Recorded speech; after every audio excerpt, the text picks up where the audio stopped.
कैसी चल रही है हम सभी लोगों की तैयारी? क्या संडे मॉर्निंग है इसलिए सर लेट उठे सो रहे हैं? ऐसा तो कोई नहीं है जो सो रहा था, बिकॉज एम्स का पेपर सर पे है। If you are an AIIMS aspirant तो सोना तो इस वक्त बिल्कुल मना है माय डियर। सोना इस वक्त तो बिल्कुल मना है my dear. Suppositories are solids और सेमी सॉलिड्स। एक्चुअली मोस्टली उन्हें क्लासिफाई किया जाता है in the semi solid parts, क्योंकि अगर आप बात करें सपोजिटरीज की तो वो कोको बटर या ग्लिसरोजेलेटिन बेस से बनती है ना।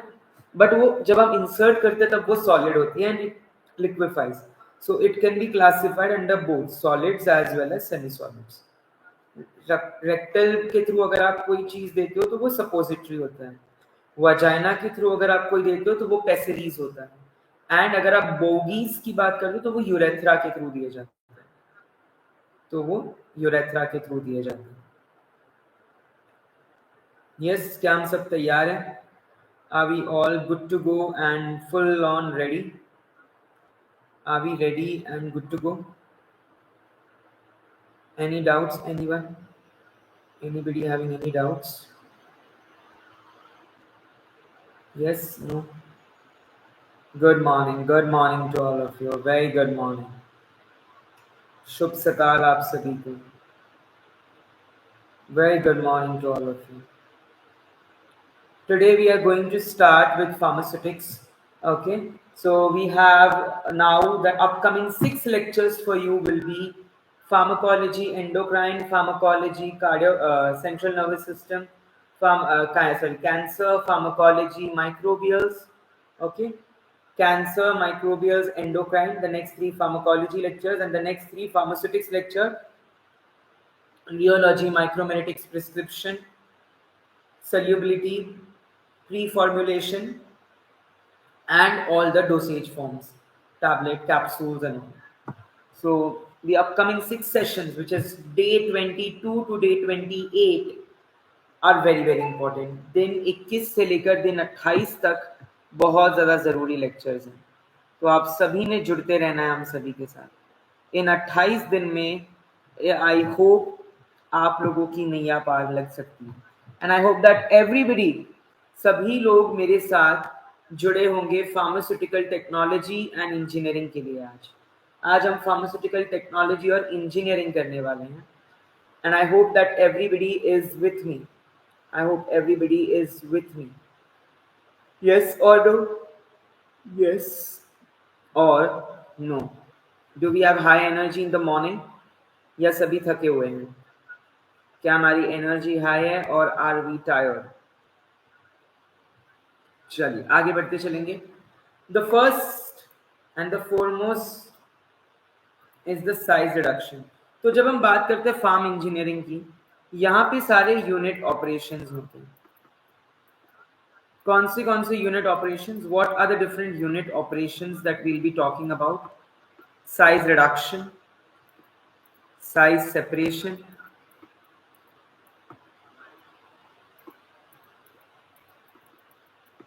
filtration, centrifugation, evaporation, mixing, drying. अब सर फार्म इंजीनियरिंग से क्वेश्चन आते हैं क्या? आता है, आता है, तो हमें मालूम होना अति आवश्यक है. ये 30 दिन में जो मैं 30 मिनट में आपको चीजें करा रहा हूँ, जिस स्पीड से करा रहा हूँ, उसी स्पीड से आपने तैयारी करते चलनी है माय डियर, क्योंकि वक्त कम है, कैंडिडेट्स और कंपटीशन हाई है. ठीक है. ड्राइंग, मिक्सिंग रह गया, हीट ट्रांसफर भी रह गया.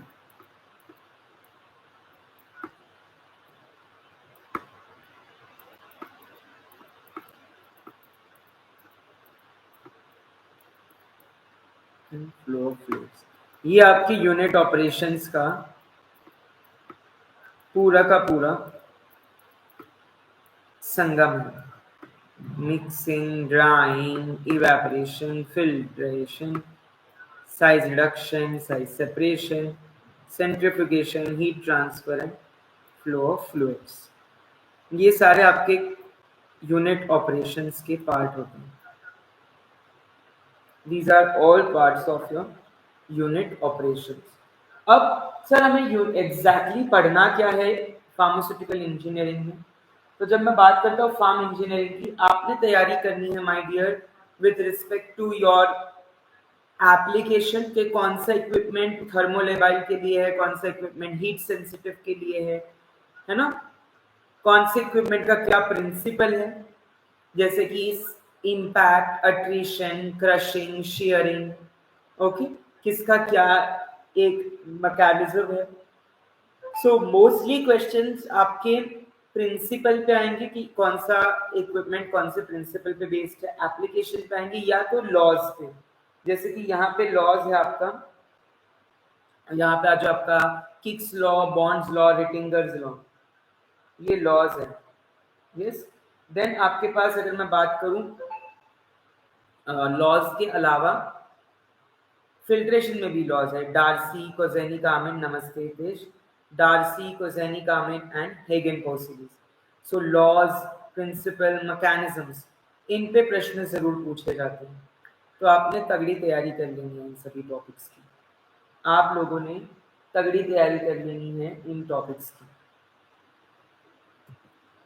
साइज रिडक्शन में वी हैव किक्स लॉ, जिसमें most important is the diameter. Kicks law में डायामीटर. बॉन्ड्स लॉ में न्यू क्रैक लेंथ. आपको बस ये कीवर्ड्स याद रखना है जो मैं लिख रहा हूं. एंड रिटिंगर्स में new surface area, new diameter, new crack length and new surface area. ये सभी के सभी कीवर्ड्स होते हैं इन लॉ को आइडेंटिफाई करने के लिए. जैसे कि अगर आपको एक स्टेटमेंट है, उसमें आपको क्रैक लेंथ दिखा तो वो तुरंत ही बॉन्ड्स लॉ हो जाएगा. सरफेस एरिया कहीं दिखा तो वो रिटिंगर्स लॉ हो जाएगा. डायमीटर दिखा तो वो किक्स लॉ हो जाएगा. जितना ज्यादा सरफेस एरिया उतना ज्यादा जल्दी डिसोल्यूशन, उतनी कम आपकी पार्टिकल की साइज. इसलिए हम पार्टिकल साइज को रिड्यूस करते हैं. साइज रिडक्शन का दूसरा नाम होता है कम्युन्यूशन और पल्वराइजेशन. कम्युन्यूशन और पल्वराइजेशन.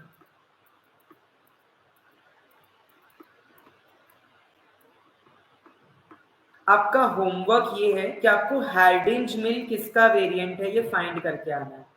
हैमर मिल का या बॉल मिल का. और एक फिट्जपैट्रिक मिल है, वो किसका वेरिएंट है, बॉल मिल का या हैमर मिल का. फिट्जपैट्रिक और हार्डिंज मिल, ये दोनों मिलिंग के ही टाइप्स, यानी साइज रिड्यूसिंग मशीन्स के. बट कौन सा बॉल मिल का है और कौन सा हैमर मिल का है, ये आपने ढूंढ के आना है मेरे कल के लेक्चर में. इम्पैक्ट के बेस्ड है hammer mill. Impact and attrition दोनों पे बेस्ड है ball mill and fluid energy mill. Crushing and sharing पे बेस्ड है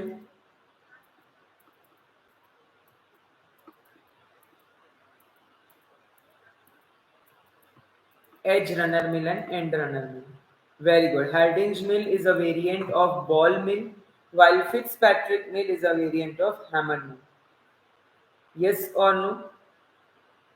हितेश मैं डेफिनेटली एक्सप्लेन करता माय डियर, लेकिन अभी अगर मैं आपको बात करते चलूं, कॉन्सेप्ट समझने का वक्त नहीं है आपके पास. ठीक है, जितना टाइम है आपको बस अब चीजें याद रखनी पड़ेगी. मैं कभी बच्चों को नहीं कहता कि रट्टा मारो, मगअप करो, बट हाँ अब ये ऐसा वक्त है कि आपने रट्टा मारना पड़ेगा, आपने मगअप करना पड़ेगा. कैसे भी एग्जाम में उल्टी करके आ जाओ, फिर उसके कॉन्सेप्ट में समझाते रहूंगा, चिंता नहीं करनी. बट फिलहाल अगर मैं समझाने बैठूं इम्पैक्ट क्या होता है, बॉल मिल में वो मॉडरेट स्पीड पे कैसे अट्रेशन हो रहा है, तो वो बहुत मुश्किल हो जाएगा. लेक्चर में चीजें जो मैंने प्लान करी है वो खत्म नहीं हो पाएगी मेरे लिए. साइज रिडक्शन में यूज और जेट मिल जो होता है वो फ्लूइड एनर्जी मिल होता है, उसकी इतनी अच्छी माइक्रोनाइजेशन कैपेबिलिटी होती है, 1 to 10 माइक्रोमीटर तक की वो रिड्यूस कर देता है. क्रिस्टलाइन एंड ब्रिटल सब्सटेंस के लिए हैमर मिल, सॉफ्ट मटेरियल्स के लिए कटर मिल. जितनी भी ये मिलिंग टेक्निक है ये आपको होना चाहिए. यस और नो? जितने भी ये मीनिंग है आपको सभी पता होने चाहिए, बहुत जरूरी है। बिकॉज देखिए साइज रिडक्शन, मैंने जितने भी यूनिट ऑपरेशन उससे प्रिंसिपल, एप्लीकेशन और लॉज, इसके अलावा कुछ भी नहीं है जो वो पूछेंगे। तो आपने बस ये पढ़ते चलना है, प्रिंसिपल, एप्लीकेशन और लॉज, बस उसी के एस्पेक्ट से, बस वो एस्पेक्ट से बढ़ते जाना है। यस और no? Are we clear till here? I completely understand sir, but attrition का मीनिंग बता दो बस। ओके, अट्रिशन मतलब कि सपोज ये दो चीजें हैं, मैं जब उनको आपस में रब करता हूँ, रगड़ता हूँ, तो रगड़ने से वो छोटे छोटे छोटे छोटे पार्टिकल में कन्वर्ट हो जाएंगे, रगड़ना, रबिंग। सो एक फ्रिक्शन के साथ उसको, यस वेरी गुड विश्वा, एक फ्रिक्शन के साथ उसको रब करना इज अट्रीशन, रगड़ना। अगला है साइज सेपरेशन। अब इसमें सीव नंबर आपको याद रखना है क्या होता है। सीव नंबर, पार्टिकल साइज, कोर्स कौन सी होती है, मॉडरेटली कोर्स कौन सी होती है, मॉडरेटली फाइन कौन सी होती है, फाइन कौन सी होती है और वेरी फाइन कौन सी होती है।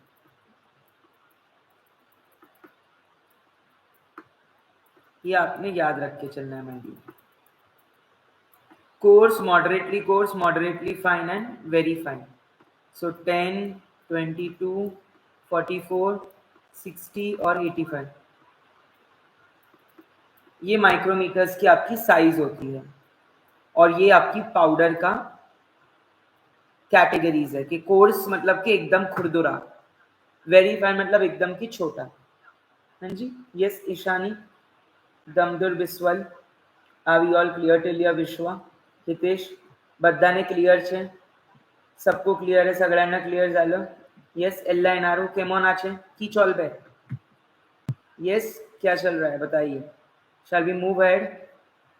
जो भी आज हम कवर करेंगे वो एक क्वेश्चन होगा, ठीक है। मेश नंबर, ओपनिंग्स पर inch of square, 10, 22, 44, 60, 85 and 120. 10, 24, 44, 60, 85 and 120. Size separators में we have elutriation tank, cyclone separator, air separator and sieve shaker. Elutriation is based on the principle of sedimentation. Air separator में particle size is separated via the different airflow. अलग अलग particles अलग अलग speed और velocity पे flow करेंगे, okay? So that is size separation. That is size separation mechanism. Next up, जब मैं बात करता हूं आपके फ्लो ऑफ फ्लूइड्स की, तो क्या आप लोग मुझे बता सकते हो कि वेंचुरी मीटर का नाम सुना है सबने? Venturi meter, rotameter, pipette tube, orifice meter, क्या है ये सब? मैनोमीटर, मैनोमीटर भी अलग टाइप्स के होते हैं, सिंपल, इंक्लाइंड, बट उतना डिटेल में आपको जाना नहीं, उतना नहीं पूछते वो लोग। Yes, variable area meter, variable head meter, क्या करते हैं ये लोग? मेजर क्या करते हैं? Particle velocity. बर्नौलीज थ्योरम क्या होती है? Bernoulli's theorem, in an ideal incompressible and non-viscous fluid, ideal incompressible and non-viscous fluid, ideal incompressible and non-viscous fluid.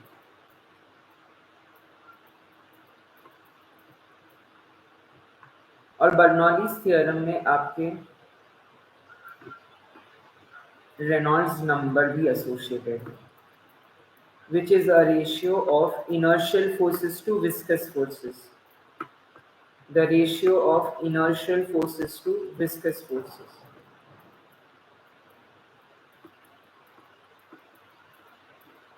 If it is less than 2000 कैसा फ्लो है, 2000 to 4000 कैसा flow है, and greater than 4000 कैसा flow है?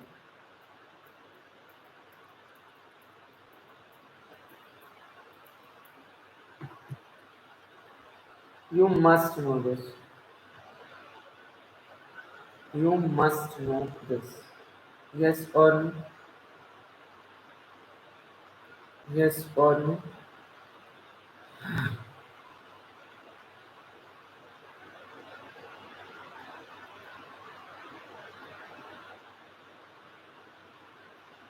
Clear है सबको?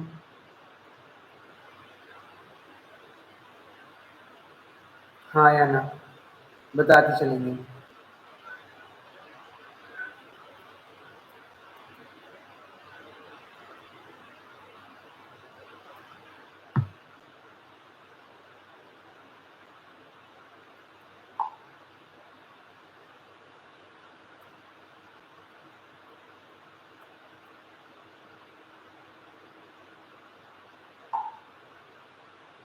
क्या सभी लोगों का जोश हाई है या थक गए हैं सुबह सुबह? बिल्कुल. Less than 2000 streamline flow, greater than 4000 turbulent flow. Yes Hanuman. 2000 to 4000 आपका मॉडरेट या इंटरमीडिएट फ्लो. मॉडरेट या intermediate flow. Are we all clear till here? Are we all clear till here?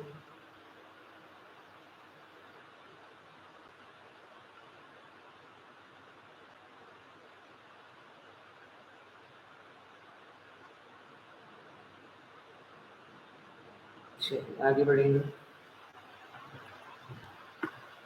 Filtration की जब मैं बात करता हूँ, सो फिल्ट्रेशन में हमारे पास filtration is separation of solids from fluids. Solids जब फ्लूइड से सेपरेट होते हैं तो उसको फिल्ट्रेशन कहते हैं. सॉलिड्स जब फ्लूइड से सेपरेट होते हैं तो उसको फिल्ट्रेशन कहते हैं. क्लैरिफिकेशन क्या होता है? What is the difference between clarification and filtration? ये एक एम्स का क्वेश्चन था. ये एम्स ईएसआईसी में पूछा गया था भुवनेश्वर वाले कि फिल्ट्रेशन क्या होता है. When the solid content is less than 1%, it is clarification. Clarification और फिल्ट्रेशन का डिफरेंस क्या होता है पता है किसी को? ये एम्स या एम्स का प्रीवियस ईयर क्वेश्चन है. ये एम्स का प्रीवियस क्वेश्चन है, इसीलिए ये इम्पोर्टेंट है. तो देखो कितना मतलब डीप भी जा सकते हैं. यस और no?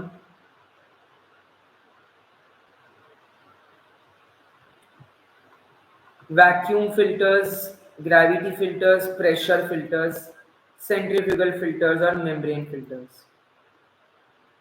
Vacuum filtration suction create करते हैं जो प्रेशर डिफरेंस करता है. प्रेशर फिल्टर में आप एक दूसरा एक्सटर्नल फ्लूइड डालते हो जो प्रेशर देते हो. जैसे मैं एक एक्सटर्नल फ्लूइड हूँ आपको जो प्रेशर डाल रहा है कि पढ़ो. Yes, clarification is very dilute. Centrifugal में एक सेंट्रीफ्यूगल फोर्स आता है, acceleration due to gravity. Membrane filters तो आपको सबको पता है, स्टरलाइजेशन में भी यूज करते हो as a filtration sterilization. Correct. So filter media के एग्जाम्पल क्या है? Filter paper, membrane filter. और फिल्टर एड के एग्जाम्पल क्या है? फिल्टर एड किसको बोलते हैं? फिल्टर एड के एग्जाम्पल क्या है? केसलगर फिल्टर एड है क्या? केसलगर फिल्टर एड का एग्जाम्पल है क्या? डायमेटिशियस और भी कहते हैं इसको. जी सर बिल्कुल. केसलगर एक फिल्टर एड का एग्जाम्पल है. कॉटन. इक्विपमेंट्स, बकनर्स फनल आपके वैक्यूम फिल्ट्रेशन में काम आता है. कार्ट्रिज फिल्टर आपके रिप्लेसेबल मेम्ब्रेन फिल्टर्स होते हैं जिसमें जैसे एक प्रिंटर होता है, प्रिंटर में कार्ट्रिज बदलते हो ना. यस. किसलगर का दूसरा नाम होता है डायमेटिशियस. और बिल्कुल बहुत बढ़िया. नेक्स्ट है सेंट्रीफ्यूगेशन जिसमें वी हैव सेंट्रीफ्यूगल फोर्स जिसकी मदद से आपका पैलेट बन जाता है ना. सपोज ये एपेंडॉर्फ है, एक सेंट्रीफ्यूगल ट्यूब को एपेंडॉर्फ कहते हैं. तो यहाँ पे आपका जो सॉलिड है वो प्रेसिपिटेट से हो जाता है, एक पैलेट बना देता है. और ऊपर आपका सुपरनेटेंट होता है या लिक्विड. ऊपर आपका सुपरनेटेंट होता है या लिक्विड होता है और नीचे आपका पैलेट्स होते हैं. ओके. सेंट्रीफ्यूगेशन के टाइप्स बता सकते हो मुझे? Non perforated centrifugal and perforated centrifugation के types. Non perforated centrifugal devices आपके सेडिमेंटेशन बेस्ड होते हैं, वाइल जो जिनमें परफोरेशन होता है, होल्स होते हैं, वो पर फिल्ट्रेशन बेस्ड होते हैं। फिल्ट्रेशन का मतलब क्या होता है? होल्स होना, राइट? नल में आप वो लगाते होंगे व्हाइट कलर का जो फिल्टर होता है ना, आरओ रिवर्स ऑस्मोसिस में क्या है, एक फिल्टर लगे होते हैं कि नहीं, बार बार जो आपका एक्वा गार्ड है उसका फिल्टर बदलना पड़ता है कि नहीं? वैसे ही, क्योंकि वो फिल्टर कभी ना कभी जाम हो जाएगा, क्लॉग हो जाएगा। So perforated are based on the principle of filtration, non perforated are based upon the principle of sedimentation. Clear છે? यस राहुल, क्लियर झालं सगळ्यांना? Pop culture, Akash, Hanumant, Hitesh, Vicky, Vishwa, Biswal. आगे बढ़ते चलेंगे। मिक्सिंग, मिक्सिंग का मतलब होता है यूनिफॉर्म डिस्ट्रीब्यूशन ऑफ टू और more substance to form a homogeneous product, homogeneous product. So mixing आपकी रिवर्सिबल मिक्सिंग होती है और इरिवर्सिबल मिक्सिंग होती है। तो कोई मुझे बता सकता है रिवर्सिबल मिक्सिंग को पॉजिटिव मिक्सिंग कहते हैं या नेगेटिव मिक्सिंग कहते हैं, और इरिवर्सिबल को पॉजिटिव मिक्सिंग कहते हैं या नेगेटिव मिक्सिंग कहते हैं? ये भी क्वेश्चन आ सकता है, ये भी क्वेश्चन आ सकता है, ये भी क्वेश्चन आ सकता है। यस और नो, यस और नो।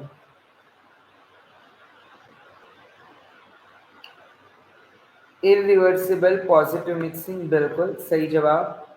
आपको मिलते हैं 60 करोड़। वह नेगेटिव होती है रिवर्सिबल मिक्सिंग।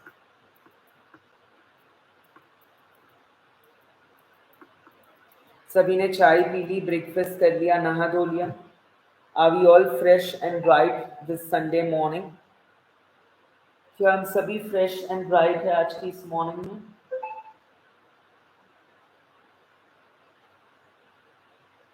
आगे बढ़ेंगे? क्या मैं आगे बढ़ सकता हूँ?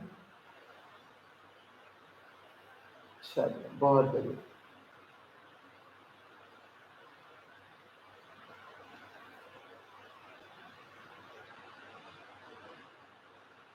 ब्रश किया, लो भैया। प्लानिटरी मिक्सर्स आपके सेमी सॉलिड्स के लिए होते हैं। Double cone blender, ribbon blender, twin shell blender, tumbler blender, ये सारे आपके सॉलिड्स के लिए होते हैं। कोलॉइडल मिल आपकी इमल्शन के लिए होती है। और एक और होता है जिसको बोलते हैं सिल्वर्सन इमल्सिफायर या homogeniser. Silverson emulsifier, vada pav with Chocos, क्या बात है, खूप चांगलं, खूप चांगलं combination. Silverson emulsifier with homogeniser.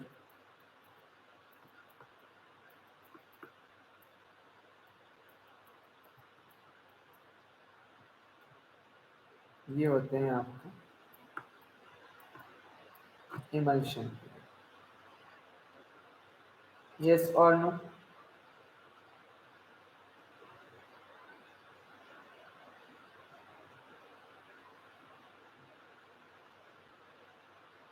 Yes और नो?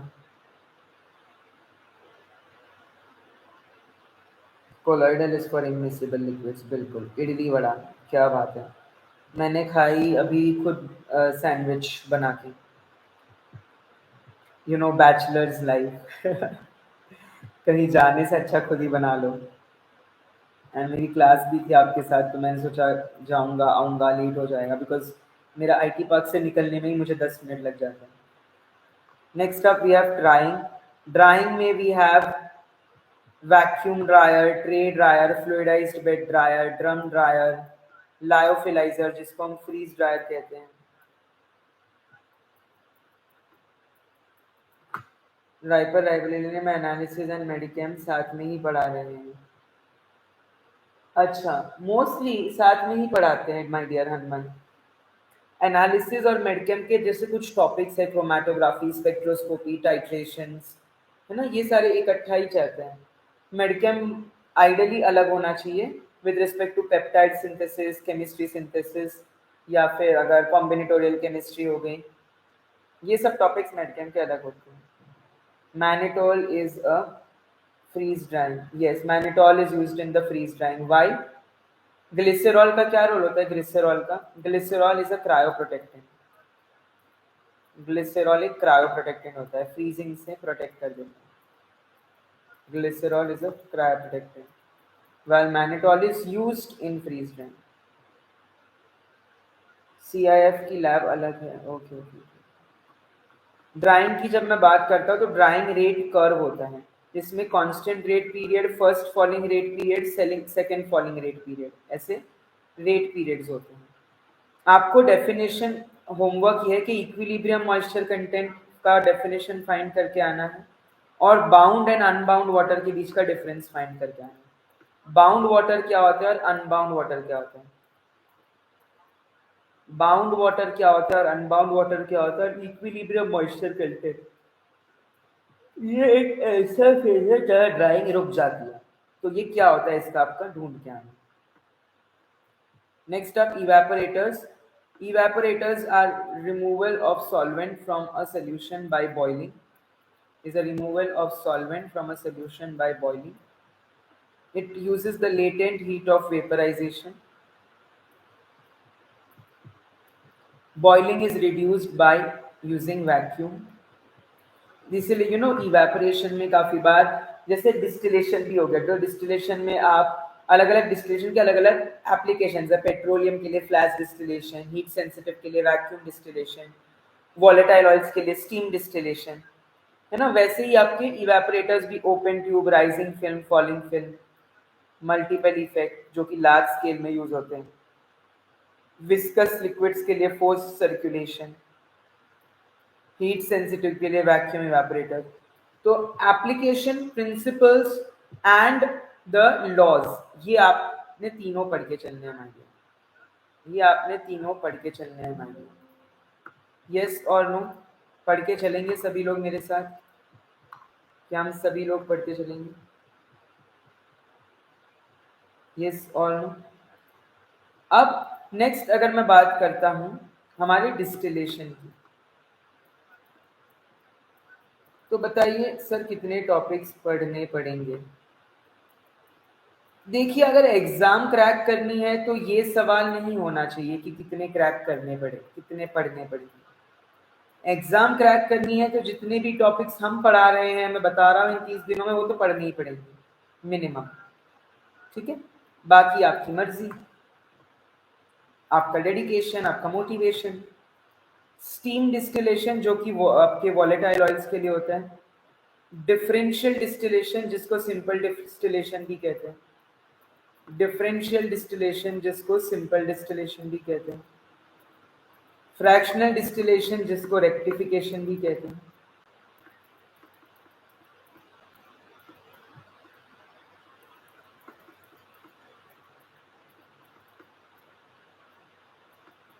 इसके बाद हमारे पास है vacuum distillation, which is distillation under reduced pressure for heat labile substances, thermolabile substances, heat labile and thermolabile substances, क्योंकि वैक्यूम में हीट या टेम्परेचर इतना नहीं लगता। देन हमारे पास मॉलिक्यूलर डिस्टिलेशन जिसको हम शॉर्ट पाथ या इवेपोरेटिव टाइप ऑफ डिस्टिलेशन कहते हैं, शॉर्ट पाथ या इवेपोरेटिव टाइप ऑफ डिस्टिलेशन कहते हैं। उसके बाद हमारे पास एजियोट्रोपिक डिस्टिलेशन, एक होता है डिस्ट्रक्टिव डिस्टिलेशन, एक होता है ड्राई डिस्टिलेशन, बट वो सब आपको जीपैट के लिए इंपॉर्टेंट है, नॉट फॉर दिस, तो वो हम डिटेल में नहीं जाएंगे। Azeotropic are constant boiling mixtures. Positive azeotropes होते हैं, नेगेटिव आइसोट्रोप्स होते हैं। एजियोट्रोप्स को कहते हैं कांस्टेंट बॉइलिंग मिक्सचर्स।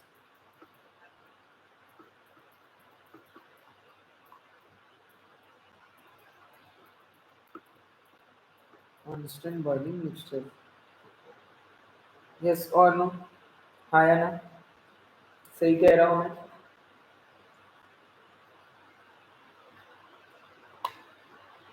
सब मेरे साथ है ना? कोई सो तो नहीं रहा? कोई सो तो नहीं रहा?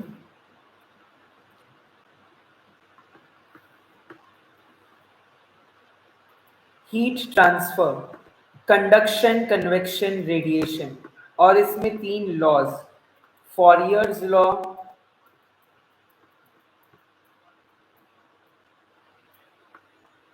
देन उसके बाद आपका आ जाता है स्टीफन बोल्ट्जमैन लॉ,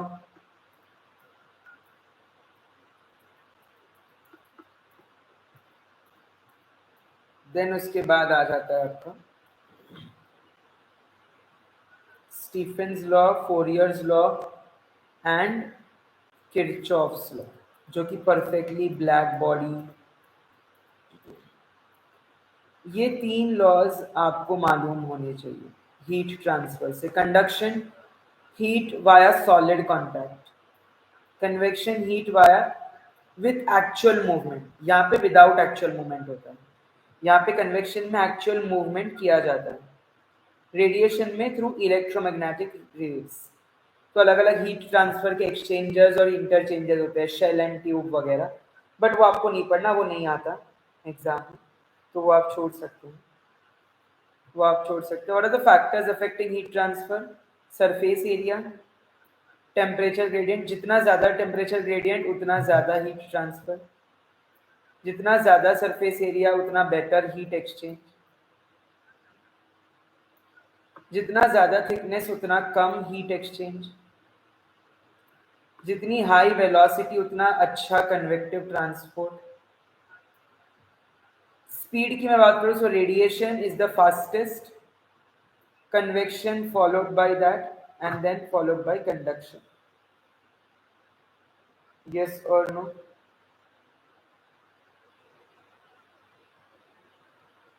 हाँ या ना? आगे बढ़ते चलेंगे, एमसीक्यू सॉल्व करेंगे थोड़ी सी हम, क्या हम थोड़ी सी एमसीक्यू सॉल्व करेंगे? चलिए, तो बताइए मुझे कि फर्स्ट का आंसर क्या है, फर्स्ट का आंसर क्या है, क्या आंसर है फर्स्ट एमसीक्यू का, बता दीजिए।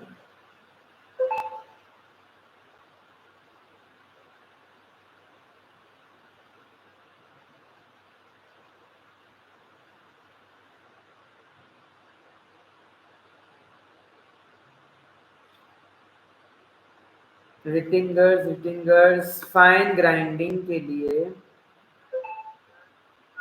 बिल्कुल सी इज द राइट आंसर। इसमें न्यू सरफेस एरिया देखते हैं तो पता चल जाता है कि सरफेस एरिया कंपेयर करके, बॉन्ड्स लॉ में क्रैक लेंथ देते तो उतना अच्छे से पता नहीं चल पाता, किक्स लॉ में आप न्यू डायमीटर देखते हो, उससे भी पता चल जाता है, but most applicable for fine पूछता है तो for that it is Rittinger's law. Which equipment is suited for micronization of powders? ये मिल जो है 1 to 10 माइक्रोमीटर तक का पाउडर को पल्वराइज कर सकती है, इसको फ्लूइड एनर्जी मिल भी कहते हैं, या अल्ट्रा फाइन ग्राइंडर भी कहते हैं।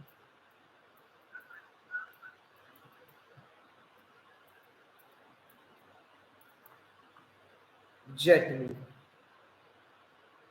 ये सारे जेट मिल के फीचर्स हैं, जिसको 1 to 10 माइक्रोमीटर की पार्टिकल साइज होती है, फ्लूइड एनर्जी मिल भी कहते हैं और अल्ट्रा फाइन ग्राइंडर कहते हैं। हैमर नहीं, हैमर मिल तो आपका माइक्रोनाइजेशन के लिए सबसे बेस्ट सूटेड है, एकदम छोटी पार्टिकल साइज करनी है तो जेट मिल होती है ना। क्यों गलत कर दिया हम लोगों ने माय डियर? साइज सेपरेशन किससे करते हैं? सॉक्सिलेशन से, सॉक्सिलेशन से तो एक्सट्रैक्शन करते हैं। पर्कोलेटर सर, पर्कोलेटर से हम करते हैं पर्कोलेशन, जो कि अगेन एक्सट्रैक्शन का ही एक प्रोसेस है। डिस्टिलेशन सर, डिस्टिलेशन में तो हम कंडेंसेट लिक्विड को कलेक्ट करते हैं। साइक्लोन सेपरेटर से हम साइज सेपरेट करते हैं, elutriation, cyclone separator. In which filtration liquid is passed under high pressure through a semi-permeable membrane? कौन बताएगा? Gravity filter, vacuum filter, ultra filtration या लीफ फिल्टर? ऐसा कौन सा फिल्टर है जिसमें एक सेमी परमिएबल मेम्ब्रेन लगा होता है और हाई प्रेशर में करते हैं? तो वो होता है आपका अल्ट्रा फिल्ट्रेशन। बिल्कुल सही जवाब, बहुत बढ़िया, बहुत ही बढ़िया माय डियर।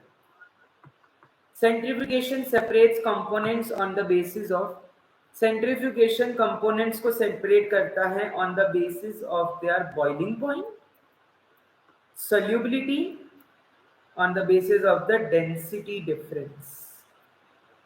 बिल्कुल option number D. Particle size, centrifugation particle size के बेसिस पे सेपरेट करता है या डेंसिटी के?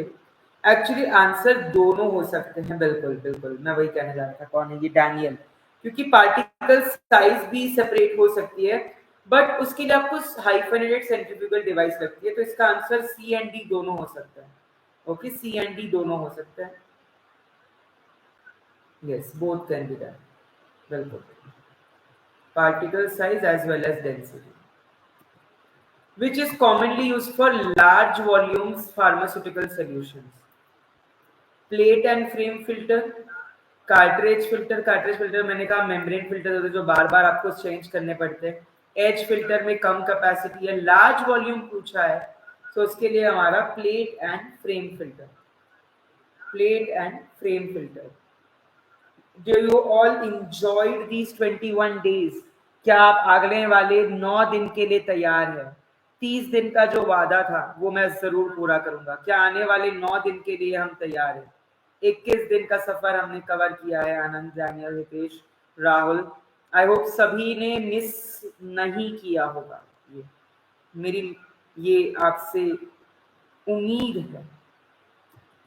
Which mixture is suitable for blending powders of unequal densities?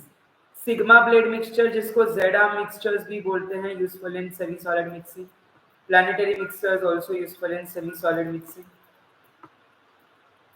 Sir, powders के लिए तो हम वी कोन ब्लेंडर ही यूज करते हैं, ये तो सेमी सॉलिड्स के लिए है, तो पहले ही बाहर, ये तो पहले ही बाहर। Will try to take surely. Actually ADR पे एक अलग सेपरेट लेक्चर लेना is very difficult. Yes Rohit, वो क्योंकि मैं कवर करवा देता हूँ आपका इंडिविजुअल फार्माकोलॉजी के टॉपिक्स में कि भाई ये ड्रग्स ये कैटेगरी की ये एडवर्स इफेक्ट है, इसलिए मैं वो तभी कवर करवा देता हूँ आपको। क्योंकि अलग से उस पर बनाना और एक लेक्चर लेना से अच्छा है कि हम ज्यादा टॉपिक कुछ और कवर करें जो इक्वली इम्पोर्टेंट है ना। तो इसीलिए मैं, ये जो 30 दिन थे ये बहुत प्लान्ड थे आप लोगों के लिए, मतलब बहुत हमने सोच समझ के टॉपिक्स एक्सट्रैक्ट किए थे, डेटा एक्सट्रैक्ट करे हैं और एमसीक्यूज बनवाए हैं। ऐसे नहीं कि बस हवा में कुछ भी व्यूज के खातिर कर दिया, बस हवा में बना दिया वीडियो, ये हम नहीं करते। We believe in authenticated information, we believe in authenticated information. Yes और नो? पुढे जाऊया, आगे बढ़ेंगे? क्या हम आगे बढ़ सकते हैं? आगे बढ़ू? यस, कॉलोजी एंड ये बहुत इंपॉर्टेंट है। चलिए आगे बढ़ते चलेंगे। In liquid liquid mixing the impeller used is what? Hello, I am good, what about you? जी मैं करते हूँ।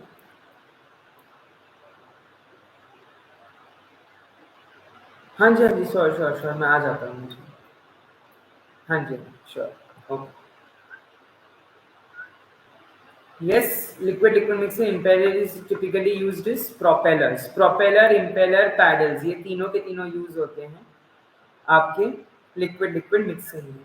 विच is the best for thermolabile drugs, यानी ऐसे ड्रग्स जो हीट नहीं दे सकते? तो obviously sir tunnel dryer no sir, tray dryer no sir, spray dryer no sir, freeze dryer, lyophilization या फ्रीज ड्राइंग की साइकिल चलाते हैं, pre treatment, pre freezing, primary drying, secondary drying. Multiple effect evaporator large scale पे होता है और they are preferred over single size because they are small in size, do not need vacuum, they save steam and energy. आप ऐसे series में ना लगा देते हो उसको कनेक्ट करके इस तरीके से। इस तरीके से आप उसको सीरीज में मल्टीपल इफेक्ट इवेपोरेटर्स को लगा देते हो, तो ये आपके इवेपोरेटर्स और ये सीरीज के थ्रू पाइप में कनेक्टेड है। ओके, सो यही होता है आपके multiple effect evaporators.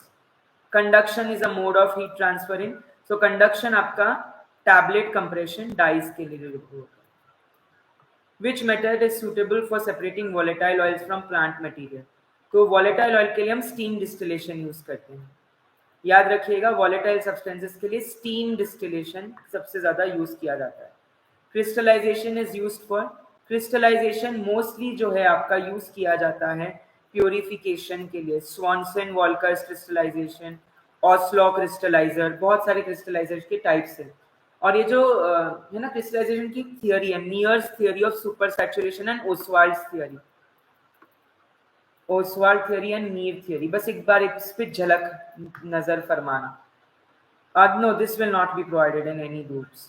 Which operation helps in recovery active ingredients? So, जब आपको रिकवरी करनी होती है तब आप एक्सट्रैक्शन करते हो। Extract, recover. Which dryer uses atomization of liquids into hot air for drying? Atomization आपका fluidized bed dryer में होता है या spray dryer में होता है? Fluidized bed dryer में होता है या spray dryer में होता है? Fluidized में तो fluidization stage में आता है।